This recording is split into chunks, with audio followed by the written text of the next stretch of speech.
আসসালামু আলাইকুম রহমতুল্লাহি ওয়াবারাকাতুহ।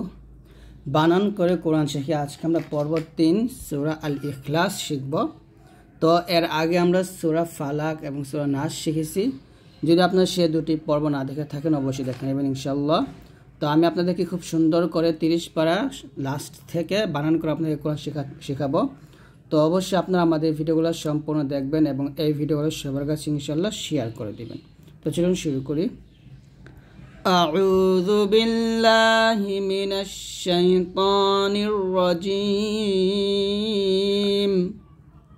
سورة الإخلاص مكية.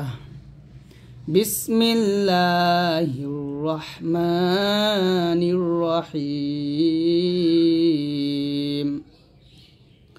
قف لم পেশ قل হা পেশ হু قل হু। এ ওয়াওকে লামকে ধরবে। ওয়াও লাম জবর ওয়াল, লাম খারা জবর ল। এখানে লা না বলে ল বলতে হবে, ল। কুল হুয়াল্লাহ হা পেশ হু। কুল হুয়াল্লাহু। হামজা জবর আহা জবর হা আহা। দাল দুই পেশ দুন আহাদুন।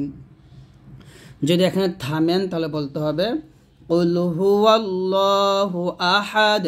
এদের দালটা সাকিন হয়ে যাবে, অর্থাৎ ওয়াকফের অবস্থায় কফ ত বা জিম দাল এই 5টা হরফ যদি আসে এখানে ওয়াকফ ধরলে সে হরফটা কী হয়ে যাবে, সাকিন হয়ে যাবে। আর এখানে কি করতে হবে, কলকলা করতে হবে।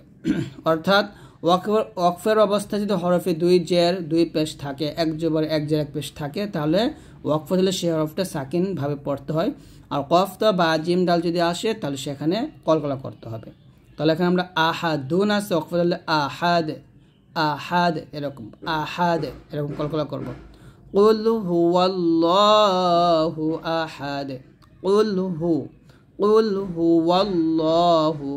কুল হুয়াল্লাহু আহাদ। তারপর হামজা লাম জবর আল, লাম খারা জবর ল বলতে হবে। এখানে লা বলা যাবে না, ল। আল্লাহ এই হাগে সদকে ধরবে, হা সদ পেশ হুস। আল্লাহুস সদ জবর স। আল্লাহুস স। মিম জবর মা দাল পেশ দু আছে এখানে। যদি এখানে থামেন তাহলে এই দালটা সুকুন হয়ে যাবে এবং কি হবে, কলকলা হবে। তাহলে বলতে হবে আল্লাহুস সামাদ। দেখুন এটা হচ্ছে লফজ আল্লাহর লাম, অথবা এটাকে বলা হয় আল্লাহ শব্দের লাম বলে। তো এই আল্লাহ শব্দের লামের ডানে যখন জবর থাকবে তখন এই লামটা মোটা করে বলতে হয়। আমরা অনেকে আল্লাহ বলি, এটা লা না বলে আল্লাহ বলতে হবে। তো এই কোরআন মাজিদটা দেখুন, নিচে দেখুন প্রত্যেকটা ইকফা গুন্না, তারপর ঈদগম কলকলা, মিম সাকিনের গুন্না, প্রত্যেকটা কিন্তু এরকম কালার করা মানে কালার করা আছে তাজবিদগুলা। তো আপনি কিন্তু কোরআন মাজিদ পড়ার সময় কালার দেখে বুঝতে পারবেন এখানে গুন্না হবে বা কলকলা হবে।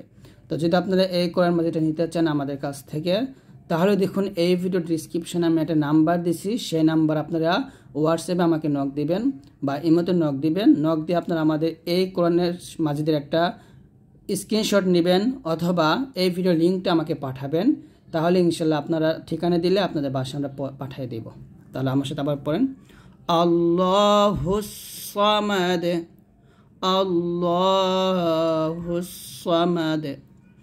লাম মিম জবর লাম, ইয়া জবর ইয়া, লাম ইয়া, লাম দাল যে লিদ কলকলা হবে, লাম ইয়ালিদ।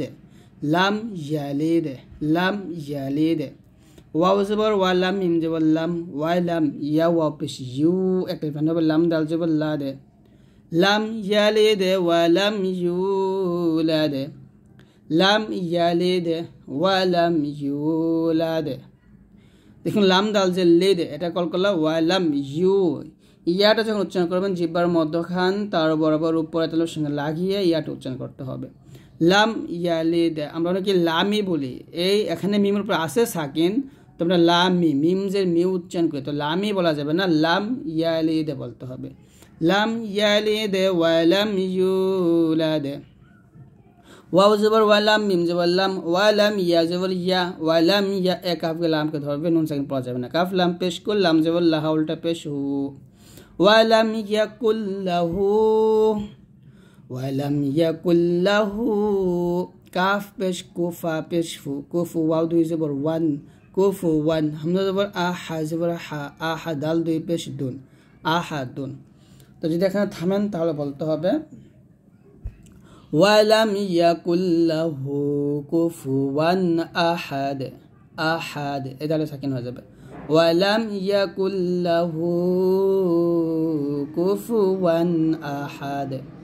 আবার বলেন আমার সাথে, বিসমিল্লাহির রহমানির রহিম কুল হুয়াল্লাহু আহাদ আল্লাহুস সামাদ লাম ইয়ালিদ ওয়া লাম ইউলাদ ওয়া লাম ইয়াকুল লাহু কুফুওয়ান আহাদ। তো এরকম ভাবে আপনারা সুন্দর করে পড়বেন। তো আজকে এ পর্যন্ত, সবাই ভালো থাকবেন। আল্লাহর রহমতে, আল্লাহ হাফেজ।